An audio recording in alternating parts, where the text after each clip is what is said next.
Hello' everyone, কি খবৰ? আশা কৰোঁ সকলো ভালে আছে।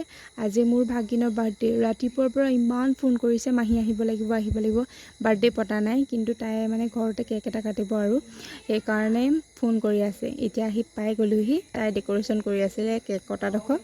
ময়ো অলপমান লাগি ভাগি দিলোঁ আৰু এইফালে তাই ধুনীয়াকৈ ডেক'ৰেশ্যন কৰি ল'লে। ডেক'ৰেশ্যন মানে কি আৰু বেলুন কেইটামানকে আনি ফুলাই লৈছে, এটা দুটা বাৰু ময়ো ফুলাই দিলোঁ, বাকীখিনি তাই নিজেই কৰি ল'লে।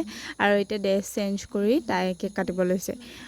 গোটেইখনে মিলি যিহেতু কেকটো কাটি লৈ ভাবিলোঁ ভিডিঅ' এটাও কৰোঁ আৰু লগতে আপোনালোকৰ লগতো শ্বেয়াৰ কৰোঁ। আৰু এনেকুৱা ফেমিলি টাইমবোৰ মই সাঁচি ৰাখি বহুত ভাল পাওঁ, সেইকাৰণে অলপ ভিডিঅ' কৰি ৰাখিলোঁ। এইফালে চাওক, বাবাই মোৰ নিচিনা এক্টিং কৰিছে ভিডিঅ' বনাই থাকোঁ যে মই এনেকৈ, আৰু ইফালে মাকো খুৱাই দিলে। একদম জমনি আৰু গোটেইখনে হাঁহি হাঁহি কেকটো কাটিলোঁ। বাকী ভাত পানীও খাই মেলি ঘৰ পালোঁহি। ভিডিঅ'টো দুদিনমানৰ আগৰে, মই আজিহে দিছোঁ। বাৰু ভিডিঅ'টো কেনেকুৱা পালে কমেণ্ট এটা কৰি জনাব। নেক্সট এটা ভিডিঅ'ত আকৌ লগ পাম। বাই।